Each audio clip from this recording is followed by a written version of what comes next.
తాకట్లో ఉన్న బంగారాన్ని విడిపించి ఆ రోజున మార్కెట్ ధర కట్టి మిగిలిన డబ్బును మీకు అందిస్తుంది Kommuri gold. Sri Lanka fast bowler Matheesha Pathirana గాయం ఒక ఐపీఎల్ జట్టును తీవ్ర నిరాశకు గురి చేస్తుంది. టీ20 వరల్డ్ కప్లో భాగంగా సోమవారం ఆస్ట్రేలియాతో జరిగిన మ్యాచ్లో పతిరానాకు గాయమైంది. ఇన్నింగ్స్ 3వ ఓవర్లో బౌలింగ్ చేస్తూ ఈ లంక ఫాస్ట్ బౌలర్ గాయపడ్డాడు. 3వ ఓవర్లో 4వ బంతి వేసిన తర్వాత తొడ కండరాలు పట్టేయడంతో గ్రౌండ్ వదిలి వెళ్ళిపోయాడు. ఈ ఓవర్లో మిగిలిన 2 బంతులను కెప్టెన్ షనక పూర్తి చేశాడు. ఆ తర్వాత బౌలింగ్ చేయడానికి పతిరానా మళ్ళీ గ్రౌండ్లో అడుగు పెట్టలేదు. ఈ ఓఫేసర్ గాయంతో వరల్డ్ కప్లో శ్రీలంక జట్టుకు భారీ ఎదురుదెబ్బ తగిలిందని చెప్పుకోవచ్చు. ఇప్పటికే స్టాల్ ఆల్రౌండర్ అసరంగా గాయంతో టోర్నీ మొత్తానికి దూరం కాగా, తాజాగా పతిరానా గాయం లంక జట్టును కష్టాల్లో పడేసింది. పతిరానా గాయం కేవలం లంక జట్టునే కాదు, ఐపీఎల్ 2026కు ముందు కోల్కతా నైట్ రైడర్స్ టీంను కూడా టెన్షన్కు గురి చేస్తుంది. ప్రస్తుతం ఈ లంక పేసర్ ఎప్పుడు కోలుకుంటాడనేది ఖచ్చితంగా చెప్పలేని పరిస్థితి. గాయం తీవ్రత అయితే చాలా ఎక్కువగానే ఉంది.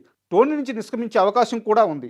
ఈ క్రమంలో ఐపీఎల్ 2026 కూడా ఈ ఫాస్ట్ బౌలర్ దూరమయ్యే అవకాశాలు కనిపిస్తున్నాయి. 2026 మినీ ఆక్షన్లో ఈ శ్రీలంక ఫాస్ట్ బౌలర్ను 18 కోట్ల రూపాయల భారీ ధరకు కోల్కతా నైట్ రైడర్స్ దక్కించుకుంది. ఎన్నో ఆశలు పెట్టుకున్న ఈ విదేశీ యువ పేస్ సంచలనం కేకేఆర్కు అందుబాటులో లేకపోవడం బౌలింగ్ విభాగాన్ని మరింత బలహీనంగా మారుస్తుంది.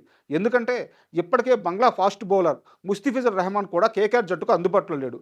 రాజకీయ కారణాల వలన 9 కోట్లు పెట్టి కొనుక్కున్న రెహమాన్ను రాజకీయ కారణాల వలన కేకేఆర్ జట్టు వదిలేసుకోవాల్సి వచ్చిన పరిస్థితి మనందరికీ తెలుసు. ఈ ఇద్దరి కోసం కేకేఆర్ జట్టు ఇప్పటికీ ఏకంగా 27 కోట్ల రూపాయలు ఖర్చు చేసింది.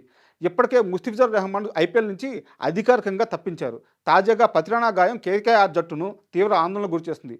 ఒక్కసారిగా ఇద్దరు విదేశీ స్టార్లు అందుబాటులో లేకపోతే కేకేఆర్ జట్టు పైన పెద్ద సమస్యగా మారే అవకాశం ఉంది. స్పిన్ విభాగంలో వరుణ్ చక్రవర్తి, సునీల్ నరేన్తో పటిష్టంగా కనిపిస్తున్న ఫేస్ విభాగానికి వచ్చేసరికి హర్షిత్ రాణా తప్పితే చెప్పుకోదగ్గ ఫేసర్ ఎవరూ ఆ జట్టులో లేరు. మొత్తానికి మినీ ఆక్షన్లో భారీ ధరకు కొనుగోలు చేసిన ఇద్దరు ఫేసర్లు లేకపోవడం కేకేఆర్ జట్టును తీవ్ర ఆందోళనకు గురి చేస్తుంది. మరి ఈ లోటును కేకేఆర్ ఎలా భర్తీ చేసుకుంటుందో చూడాలి.